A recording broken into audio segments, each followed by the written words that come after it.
What's up, guys? I hope you're all doing well, and thank you so much for popping into this review for A Bug's Life. This is Disney Pixar's second animated feature film. Guess what? I'm talking about it because Hoppers is coming out in about a month, and I gotta say, the promotional material that they have been amping up the past few weeks, I'm looking forward to the movie. Can't say I'm excited about it, but I'm looking forward to seeing it regardless. This is A Bug's Life.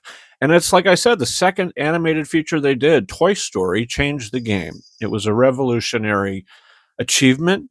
I think that's still one of the best animated features ever made, along with Toy Story 3, if we're talking about other Pixar films. And A Bug's Life, story wise, isn't as strong as some of their best movies. But I think A Bug's Life is solid entertainment. The first 20 minutes of the film linger for me. I've watched this movie several times throughout my life, and after rewatching it today to prepare for this review, I was like, okay, the first 20 minutes here, I like it. It's just kind of setting up Flick and the ants and Ant Hill and all that sort of thing. But once he goes off on that dandelion seed to the big city and he has to find the warriors to defend against the grasshoppers, they are out for the food. And if they don't have the food in the proper amount of time, well, they're going to tell you, hey, we're in charge here, and they're probably going to kill one of their people. Because Hopper comes to a point in this movie, he's like, okay, we're going to come back, we're going to tell them, get everything you can, and then at the end of this, we're going to kill the queen, just so you know who we are. And I think the grasshoppers in the film are visually nice to look at. I mean, I think the animation, especially all the backgrounds and the earthy feel to this movie, I think really worked.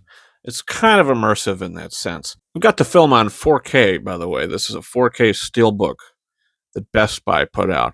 And I think that the quality of it's really good. The film really shines in this format. But Hopper and his gang, I don't think he's one of the best Pixar villains. I think he's okay. I think the voice performance is okay. He seems a little too sinister at times. I like Hopper. I don't love Hopper. I think it's cool that he kind of goes out by the death of the bird that is actually a real bird and it comes to eat him. But the Bug's Life, there's a lot to like here, but there's also some things that you're like, okay, this is not Pixar level quality.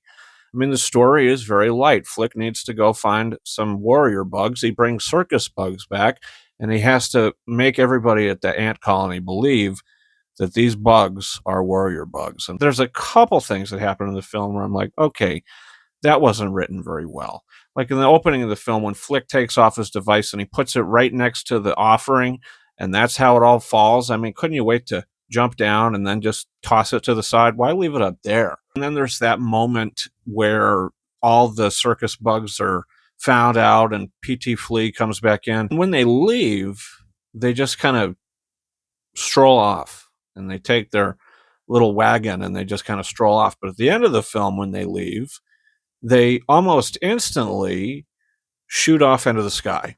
There's just some kind of questionable things that happen in the film. I think the voice performances are really good. Julia Louis-Dreyfus is actually really good as Princess Ada. And honestly, I think they should do a sequel. Pixar's done so many sequels. If you could do 3 Cars movies, you could give us another Bug's Life, because I think the audience is there. Flick is a good enough character. But I think the real standout of the movie, other than the breathtaking animation for 1998, the sound design is also really good. Because you have all these bugs flying around, and it sounds like helicopters and choppers flying by. And as the rain pours down at the end of the movie, it sounds like they're getting bombed. But the film was nominated for 1 Oscar, and that's Randy Newman's score. And yeah, the it's fantastic. The first minute and a half, maybe 2 minutes, there's no dialogue.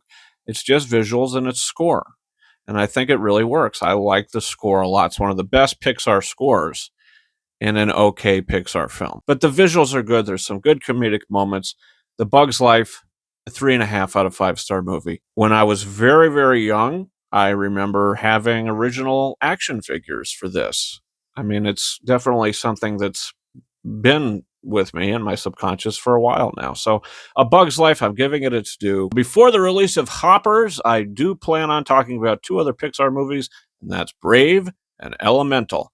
I don't have a review for Brave on the channel, and I'm filling up the Pixar review playlist. You guys come on back to the channel for reviews for new releases, like The Strangers Chapter 3. I'll also be talking about Gore Verbinski's Rango, leading up to his film coming out next month. that movie celebrating its 15th anniversary, and come back to the channel this Saturday night for my review for Lincoln, the next review in my Steven Spielberg series of reviews I've been doing. Guys, you can follow me on Twitter and or X at RyanKing72 and Instagram at KingArises131. That's been it for me. Thank you so much for watching my review for A Bug's Life. And until next time, over and out.